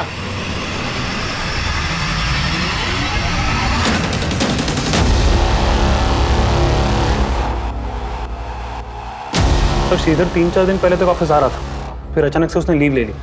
लीव लेने की वजह क्या थी, ये तो बताया होगा उसने? नहीं सर, उसने कुछ बताया नहीं। ये ऑफिस में कोई ऐसा है जिसकी श्रीधर के साथ कोई दुश्मनी या झगड़ा हो, जो उसकी इस तरह से जान लेना चाहता हो? सर यहाँ तो ऐसा कोई नहीं है। He was a bright employee, सब उसे यहाँ बहुत पसंद करते थे। श्रीधर का फोन थोड़ी देर पहले तक मीरा रोड एरिया में एक्टिव था। क्या उसका फोन अब भी एक्टिव है? जिस तरह से आपको हैरानी हो रही है ना, हमें भी हो रही है। उस एरिया में ऐसा कोई है जिसके श्रीधर का आना जाना हो? No idea sir. श्रीधर के पेरेंट्स का फोन नंबर, एड्रेस तो हो गए ना आपके पास? यस सर, एडमिन में है। Ranjita. Yes sir. Sir, Sridhar का मोबाइल अभी अभी दहीसर में बंद हुआ है। फिलहाल ये समझना मुश्किल है कि उसका मोबाइल ऑन किसने किया होगा। ये जो कोई भी है, इसका श्रीधर के मर्डर से लेना देना जरूर है। हमने राजेश को अंदर किया है, हो सकता है उसे बचाने के लिए कोई हमें भटकाने की कोशिश कर रहा हो। राजेश के खिलाफ कुछ मिला? सर, राजेश ने कार ट्रांसफर के जो पेपर्स दिखाए थे उसको श्रीधर के साइन तो हैं, पर ये देखना पड़ेगा कि वो साइन असली है या नकली। एक काम करो, राजेश को जाने दो और नजर रखो उस पर, और पता करो कि मर्डर से पहले राजेश ने कहीं से सेडेटिव्स खरीदे थे क्या, और वो टेप और पॉलीबैग्स भी जिनका श्रीधर के मर्डर में इस्तेमाल हुआ है। श्रीधर के घर वालों से कांटेक्ट किया? जी सर, मनीष सर ने श्रीधर की मां को शिनाख्त के लिए बुलाया।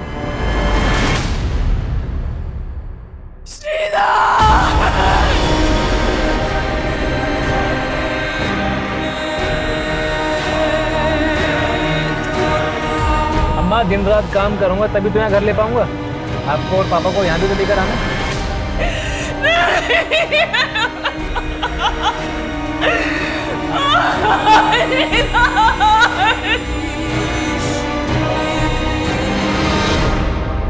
अनिंदिता जी, हमें आपके बेटे श्रीधर की लाश एक गाड़ी में मिली। वो गाड़ी राजेश भाई के नाम पर रजिस्टर्ड है, और इसका कहना है कि उसने श्रीधर को एक गाड़ी बेची थी। आपको जानती है इस बारे में? श्रीधर बोल तो रहा था कि वो गाड़ी खरीदने वाला था, लेकिन वो तो नई गाड़ी खरीदना चाहता था। श्रीधर के रूममेट्स निमेश और सार्थक का कहना है कि उसी गाड़ी में 5 दिन पहले श्रीधर अपने गांव के लिए निकला था, आपसे मिलने आ रहा था। आप जानती थी इस बारे में? नहीं सर। श्रीधर के रूममेट्स झूठ क्यों बोलेंगे? उनके साथ उसका कोई इशू था? पता नहीं सर, श्रीधर मुझे कुछ बताता ही नहीं था। श्रीधर की मां का बयान पुलिस को यह सोचने पर मजबूर कर रहा था कि श्रीधर के रूममेट्स ने पुलिस से झूठ बोला होगा। वहीं राजेश भाई पुलिस की रडार पर था। श्रीधर के आस पड़ोस, ऑफिस, हर जगह श्रीधर से जुड़ी इंफॉर्मेशन निकाली जाने लगी, पर इस केस के कई ऐसे पहलू थे जो अभी तक अनछुए थे। सर, मैं मानता हूँ कि मेरी और श्रीधर में अनबन थी, पर इसका मतलब ये तो नहीं कि मैं उसको कोई नुकसान पहुंचाऊंगा। तो झूठ क्यों बोला हमसे कि उस रात श्रीधर अपने गांव गया था? सर, वो तो सार्थक ने बोला था मुझे, और मेरी इस बारे में श्रीधर से कोई बात ही नहीं। सार्थक क्यों झूठ बोलेगा? सर, मैं झूठ नहीं बोल रहा हूँ। श्रीधर मुझसे यही कह के गया था कि वो अपने गाँव जा रहा है। अबे श्रीधर का मर्डर हुआ है, मर्डर। अभी इसमें तेरा क्या हाथ है वो बोल। सर, इसमें मेरा कोई हाथ नहीं। आप बेकार में मुझ पे शक कर रहे हैं। श्रीधर और निमेश की आपस में नहीं बनती थी, क्योंकि कुछ समय पहले श्रीधर ने निमेश के बाल भी उड़ा दिए थे। क्या श्रीधर ने निमेश के बाल उड़ा दिए थे? हाँ सर, क्योंकि निमेश ने श्रीधर की टी शर्ट फाड़ी थी। बाल निमेश, क्या हुआ? बाल उड़ गए हैं उसके। मतलब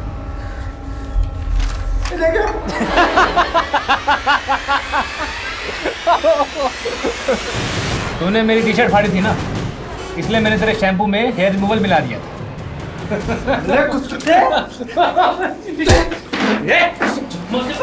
दोनों क्या कर रहे हो? निमेश छोड़ दे। सर, उस दिन के बाद से निमेश बात बात पे बोलता था कि वो श्रीधर से ऐसा बदला लेगा कि वो कभी नहीं भूलेगा। सर, वो तो मैंने गुस्से में बोल दिया था, और इसका मतलब ये थोड़ी है कि मैं उसको मारूंगा। ये सार्थक घुमा रहा है आपको सर, और मैं अब दावे के साथ कह सकता हूँ कि श्रीधर गांव गया ही नहीं होगा। सार्थक ने किया कुछ ना कुछ। अच्छा, वजह क्यों करेगा सार्थक ऐसा? क्योंकि श्रीधर ने सार्थक से उसकी गर्लफ्रेंड छीन ली थी। कौन गर्लफ्रेंड? दृष्टि।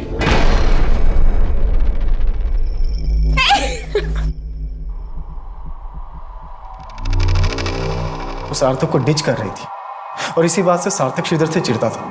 सर, दृष्टि बहुत ही फ्रैंक है। वो बस श्रीधर को सोते हुए देख के उसे डराने की कोशिश कर रही थी।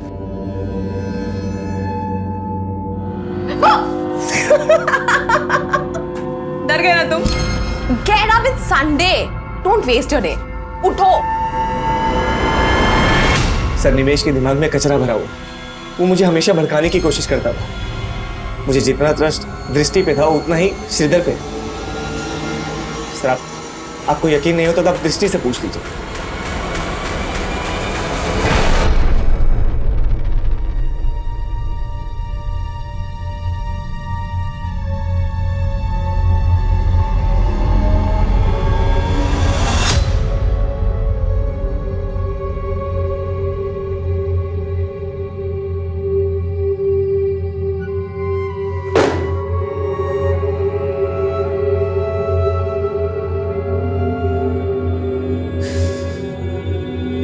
क्या जानना चाहते? क्या बताऊं मैं आपको? क्या बताऊं? चला गया हमें छोड़ के, वो चला गया।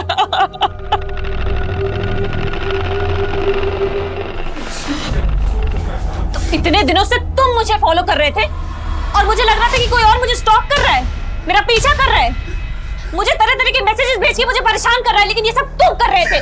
क्यों महेंद्र? चुप! क्या समझदार बनने की जरूरत मत कर। समझ गई ना? मैं चालाक बन रही हूँ?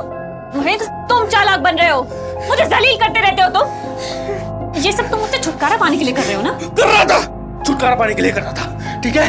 लेकिन अब मैं तुझे एक बात बता रहा हूँ, मैं तुझे ना तेरे इरादों में कामयाब नहीं होने दूंगा, चाहे कुछ भी हो जाए। पेपर्स में मारना तूने, देख लूंगा तुझे मैं। निमेश और सार्थक दोनों अलग अलग कहानी सुना। लेकिन जब श्रीधर का फोन ऑन हुआ तब निमेश और सार्थक हमारे साथ थे, राजेश भी हमारी कस्टडी में था। तो फिर वो कौन होगा जिसने श्रीधर का फोन ऑन किया होगा? सर, दृष्टि,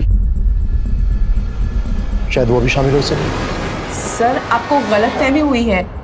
श्रीधर का फोन मेरे पास क्यों होगा? पर तुम ये तो मान रही हो ना कि तुम श्रीधर को पसंद करती थी। सर, मैं पसंद करती थी श्रीधर को, लेकिन सिर्फ एज अ दोस्त। उससे मेरा अफेयर नहीं चल रहा था। लेकिन निमेश तो कह रहा है कि सार्थक तुम पे और श्रीधर पे शक करता था। सर, सार्थक का मुझ पर विश्वास था। ही ट्रस्टेड मी लाइक एनीथिंग। कहीं ऐसा तो नहीं है कि ये बोल के तुम सार्थक को बचा रही हो और निवेश को फंसा? सर मैं किसी को नहीं बचा रही हूँ, मैं सिर्फ वही बोल रही हूँ जो मुझे लगता है। सर श्रीधर के कॉल रिकॉर्ड चेक किए मैंने। दृष्टि के अलावा श्रीधर की रंजीता नाम की लड़की के साथ भी काफी बातें होती थी। कौन है रंजीता? उसके अंडर काम करती थी। श्रीधर और रंजीता का कोई चक्कर, अफेयर वगैरह? अफेयर का तो कोई हिंट नहीं मिला है, बस इतना पता चला है कि श्रीधर के बाद उसकी पोस्ट की सबसे बड़ी दावेदार थी। सर श्रीधर और मैं सिर्फ कलीग्स थे, हमारा कोई अफेयर नहीं चल रहा था। कॉल रिकॉर्ड चेक किया हमने तुम्हारे। ऑफिस के बाद जब जब तुम श्रीधर को फोन करती थी, उसके बाद राठौड़ तुम्हें फोन करता था। क्या चल रहा था ये? देखो कुछ भी छिपाना मत हमसे। मालूम है हमें राठौड़ के साथ तुम्हारा होटल में आना जाना था, और जब जब तुम उसके साथ होटल में आती जाती थी उसके बाद श्रीधर को फोन करती थी। क्या खिचड़ी पक रही थी ये? सब मैंने जो किया वो राठौड़ के कहने पे ही किया।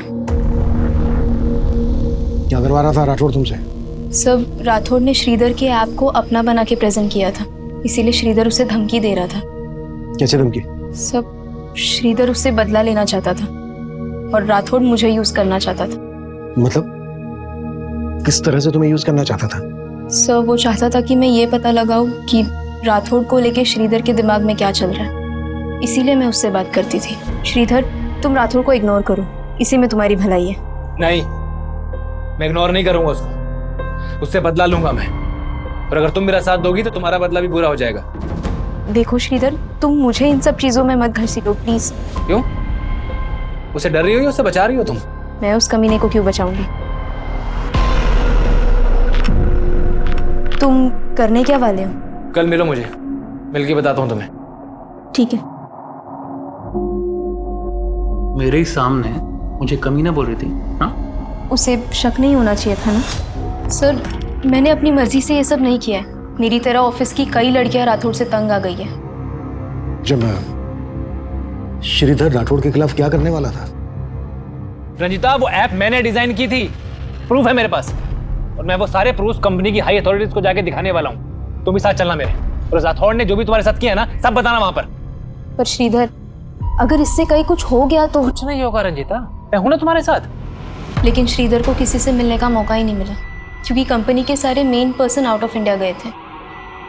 और ये बात तुमने राठौड़ को बता दी? नहीं सर, मैंने राठौड़ को कुछ नहीं बताया, पता नहीं उसे कहाँ से भनक लग गई, लेकिन अगर श्रीधर ऐसा कर देता तो राठौड़ का करियर खत्म हो जाता था।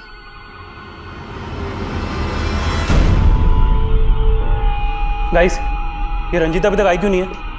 फोन भी नहीं उठा रही है। यस सर, ये सब आप क्या कर रहे हैं? I think there is a misunderstanding. Sir मेरे एम्प्लॉयज के सामने। सर मानता हूँ कि मैंने श्रीधर के आपको अपना बना के प्रेजेंट किया था, लेकिन मैंने उसको मर्डर नहीं किया सर। सिर्फ श्रीधर ही नहीं, रजिता और ऑफिस की और भी लड़कियों को ब्लैकमेल कर रहा था तू। श्रीधर तेरी पोल खोलने वाला था तो खत्म कर दिया उसको? नहीं सर, सच में सर मैंने ऐसे कुछ नहीं किया सर। ऐसा नहीं निकलेगा है। कुटस! राजेश, निमेश, सार्थक, दृष्टि और रंजीता के बाद राठौड़ भी एक प्राइम सस्पेक्ट था, लेकिन श्रीधर का फोन बार बार ऑन करने वाला कौन होगा? फिलहाल इसका पता नहीं लग पाया था, लेकिन पुलिस को लग रहा था कि ये सब कुछ उन्हें असल मुजरिम से भटकाने की कोई चाल है। पुलिस इस केस को नतीजा देने के लिए श्रीधर से जुड़ी बारीक से बारीक बात पता कर रही थी। लाश पर मिले शॉपिंग बैग से भी कोई क्लू नहीं मिल रहा था, और यह भी पता नहीं चल पा रहा था कि वो डक टेप्स किसने और कहां से खरीदी होंगी। पुलिस को हत्या का मोटिव समझ में ही नहीं आ रहा था, और इस केस की अगली जानकारी इसे और उलझा देने वाली थी। उनके बीच चाहे जितने भी हो फासले, वो मिल ही जाते हैं जो एक दूसरे का नसीब होते हैं। इसीलिए मुझसे भागो मत, करीब आ जाओ ये फासले मिटाने के लिए। उस दिन तू बहुत बोल रही थी है ना? ये देखो, मेरी आवाज है क्या? तुम्हारी आवाज नहीं है तो फिर किसी और की आवाज से रिकॉर्ड करके भेजा होगा तुमने। अच्छा, तू बहुत समझदार बनती है अपने आप को। मुझे अच्छे से पता है तू डबल गेम खेल रही है। डबल गेम तुम खेल रहे हो महेंद्र, और अब मैं बर्दाश्त नहीं कर सकती, नहीं कर सकती बर्दाश्त।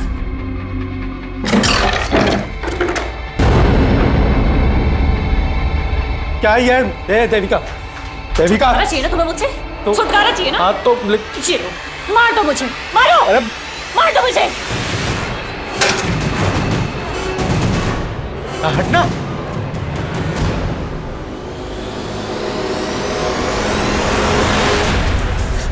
मैंने नहीं देखी है वो टेलीविजन सीरीज। हाँ, वो सार्थक को ये फॉरेन लैंग्वेज की फिल्म देखने का बड़ा शौक है। खुद को बचाने के लिए बार बार सार्थक का नाम ले रहा है। ये राजेश भी मिला है ना तेरे साथ, और विलास भी। विलास से तूने और राजेश ने मिलवाया था ना श्रीधर को। मैं बताता हूँ सर, मैं बताता हूँ सर, श्रीधर को घर खरीदने के पैसे की जरूरत थी। निवेश के कहने पर मैंने उसको विलास से मिलवाया था सर। विलास ने श्रीधर को 10 लाख रुपए ब्याज पे दिए थे। हाँ सर, लेकिन वो चुका नहीं पा रहा था। उसके बाद विलास ने उसके साथ क्या किया सर, मुझे नहीं पता सर।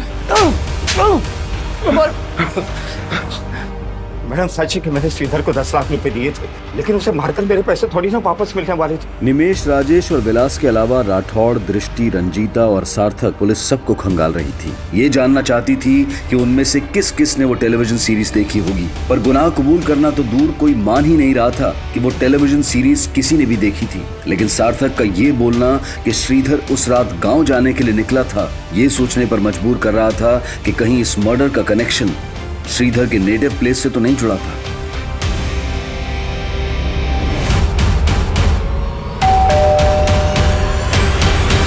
श्रीधर के दोस्तों ने आपसे झूठ कहा है, तो अगर यहाँ आता तो हमें बताता जरूर। श्रीधर यहाँ 1 महीना पहले भी आया था। ये बात आपने हमसे कहाँ बताई? और जब 1 महीना पहले श्रीधर यहाँ आया था तो बहुत कुछ ऐसा हुआ था जो एक माँ होने के नाते आपको हमें बता देना चाहिए था, लेकिन आपने हमें नहीं बताया। सर आप गलत समझ रहे हैं। ठीक है, आप हमें सही समझा दीजिए। जब 1 महीना पहले श्रीधर यहाँ आया था तो क्या हुआ था?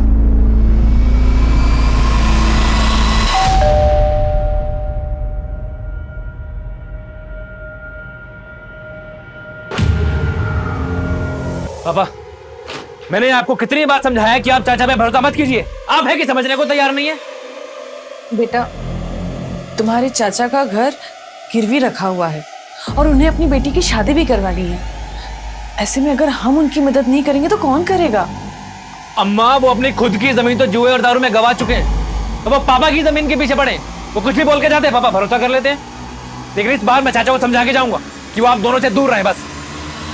श्रीधर शुरू से ही अपने चाचा को नहीं पसंद करता था,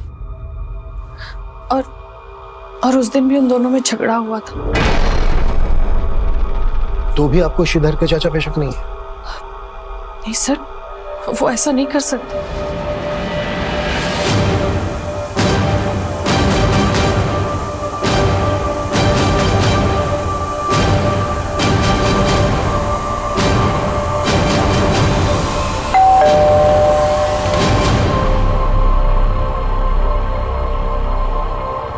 सर कैसी बात कर रहे हैं आप? श्रीधर मेरे बेटे के जैसा था। लेकिन उस वक्त तो वो आपको मारने पर भी उतारू हो गया था। चाचा जी, चाचा जी, अगर आप में थोड़ी भी शर्म बाकी है ना, तो अभी के अभी मेरे पापा के पैसे वापस कीजिए आप। हाँ, तो उधार के नाम पे लिया हमने भाई साहब से, और जब होंगे तब लौटा दूंगा। चाचा जी, ये नौटंकी बंद कीजिए आप।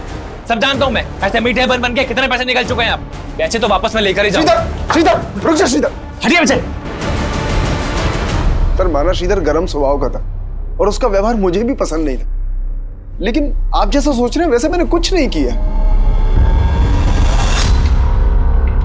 कौन हो सकता है वो जिसने इतना परफेक्ट मर्डर किया कि अभी तक हम कोई क्लू नहीं ढूंढ पाए?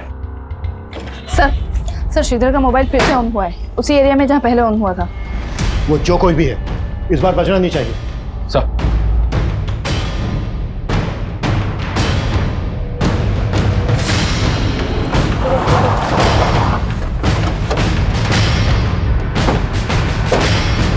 यही एरिया शो हो रहा है जहाँ श्रीधर का फोन एक्टिवेट है। ए बेटा, इधर आ। और ये मोबाइल किसने दिया तुझे? कहाँ से मिला? मुझे ये किसी ने नहीं दिया, मुझे तो ये गिरा हुआ मिला था।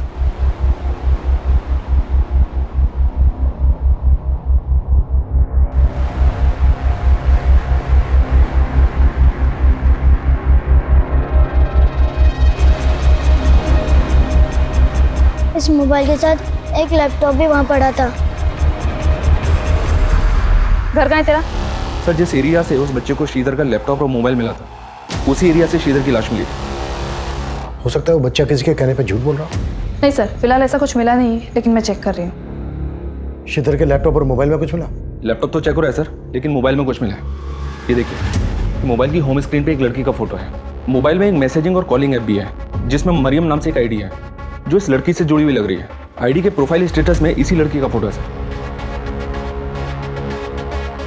मरियम, पता करो कौन है ये लड़की।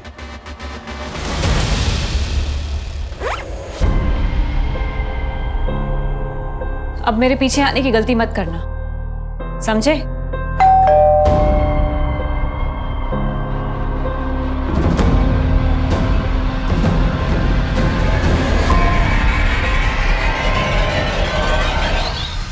जी सर, ये मेरी आईडी नहीं है, मैं इसको यूज ही नहीं करती।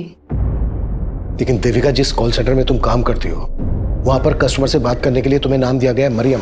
मरिया नाम की आईडी है ये। फोटो है इसमें तुम्हारा, श्रीधर के फोन में भी तुम्हारा फोटो है। लेकिन सर, मैं किसी श्रीधर को नहीं जानती। हाँ, लेकिन काफी टाइम से कोई तो मुझे तरह तरह के गिफ्ट्स देके परेशान कर रहा था सर। इनफैक्ट उसने मुझे कई सारे पेन ड्राइव्स भी भेजे थे जिसमें मेरे ही फोटोज थे सर। मैं आपको दिखाती हूँ।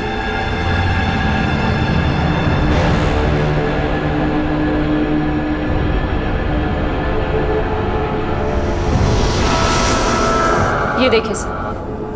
उनके बीच चाहे जितने भी हो फासले, वो मिल ही जाते हैं जो एक दूसरे का नसीब होते हैं। इसीलिए मुझसे भागो मत। सर, मैं खुद तंग आ गई थी इस सबसे। इनफैक्ट इसी वजह से मेरे और मेरे हस्बैंड के बीच में झगड़ा हो रहा था। सर ये सही बोल रहे सर, मैं इससे काफ़ी परेशान थी।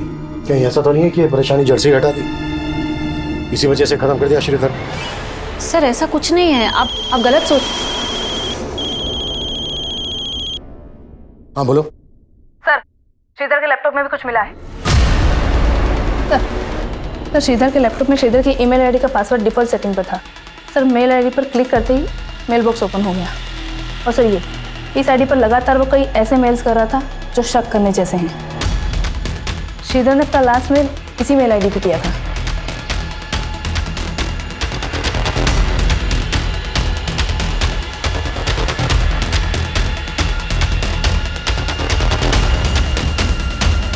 पता करो ये आईडी कौन यूज कर रहा था। जो भी आईडी यूज कर रहा था वो भी श्रीधर की मर्डर के लिए जिम्मेदार हो सकता है। तो आप है वो जिन्हें श्रीधर मेल किया करता था। तो कब से चल रहा था ये सब श्रीधर के साथ?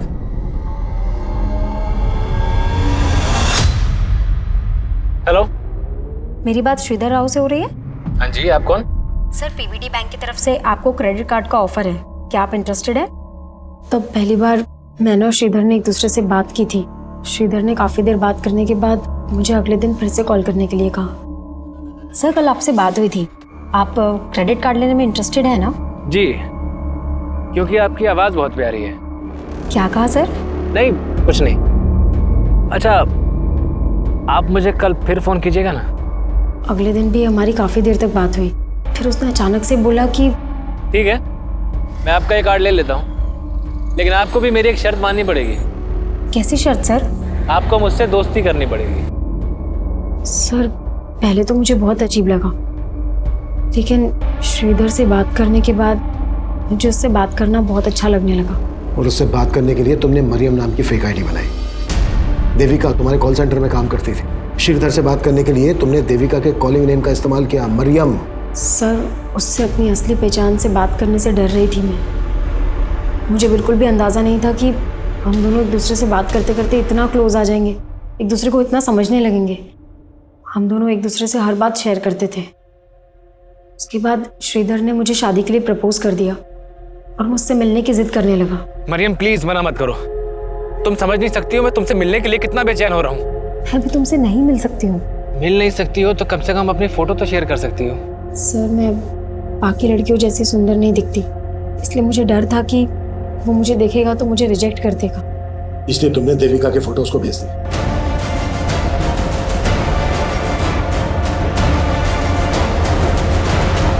सर, देविका की फोटो देखते ही उसने मुझसे शादी करने के लिए कहा। मुझे लगा कि मुझे ये सब यहीं रोक देना चाहिए, इसलिए मैंने उसको बोल दिया, श्रीधर, मेरे बाबा मेरी शादी कहीं और तय कर रहे हैं। तो तुम उन्हें मना क्यों नहीं कर देती हो और भाग चलो मेरे साथ।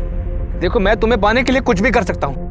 तो मैंने उसका फ़ोन कट कर दिया और कभी उससे बात नहीं की, लेकिन वो लगातार मुझे ईमेल्स भेजता रहा। फिर भी मैंने उसकी ईमेल्स का कुछ रिप्लाई नहीं किया, लेकिन उसने हमारे कॉल सेंटर का पता लगा लिया था।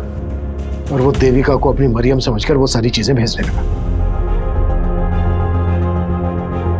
ये क्या है? अरे कौन? मेरी गलती की वजह से देविका की मैरिड लाइफ में बहुत डिस्टरबेंस क्रिएट हो गई। उसका हस्बैंड उस पर शक करने लगा, यहाँ तक कि वो मुझसे और हमारे बाकी कलीग से इनडायरेक्टली आके पूछताछ करने लगा उसका कहीं और अफेयर है। ये कहानी बंद करो जागृति, सीधा सीधे मुद्दे पे आओ। श्रीधर से अपनी बातचीत बढ़ाने के पीछे तुम्हारा असल मकसद क्या था? सब मेरा कोई गलत मकसद नहीं था, मेरा बस ये रूप, यही मेरी बदनसीबी है। लेकिन मुझे नहीं पता था कि उसको अवॉइड करने के बाद वो इतना बड़ा स्टेप ले लेगा।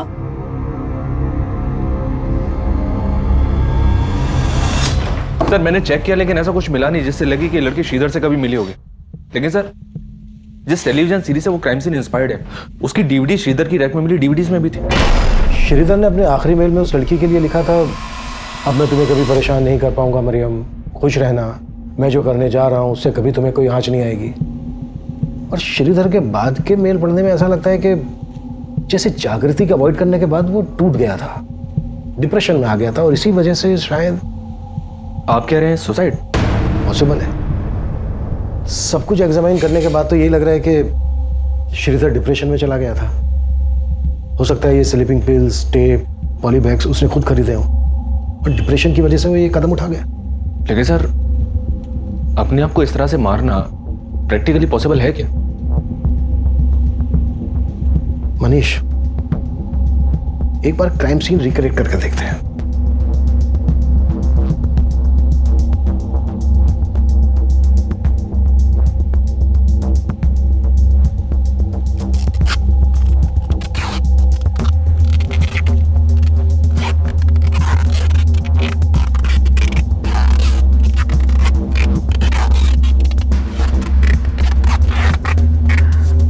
नहीं सर, इससे ऊपर नहीं हो पा रहा है। ठीक है, उसका भी शायद यहीं तक था।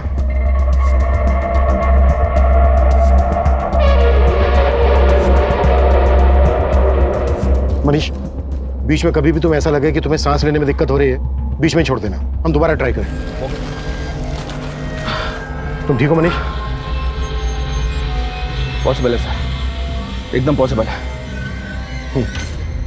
मतलब श्रीधर ने अपनी आत्महत्या को मर्डर का रूप दिया ताकि जागृति पे कोई आंच ना आए। इस सब के लिए उसे जिम्मेदार न ठहराया जाए। आखिरकार पुलिस ने इस केस को सुसाइड की थ्योरी दी, लेकिन फिर भी पुलिस द्वारा जागृति पर अबेटमेंट ऑफ सुसाइड के चार्जेस लगाए गए हैं। पर यह सवाल भी कम हैरान करने वाला नहीं है कि इतना हताशा भरा कदम उठाने से पहले श्रीधर ने अपने माता पिता के बारे में क्यों नहीं सोचा। हम सब अपनी जिंदगी में फेलियर्स का सामना करते हैं, लेकिन फेलियर्स भी तो हमें आगे बढ़ने की सीख दे सकते हैं। माना कि सपने बुनना इंसानी फितरत है, लेकिन जीवन की वास्तविकता को स्वीकार करना भी बहुत जरूरी है।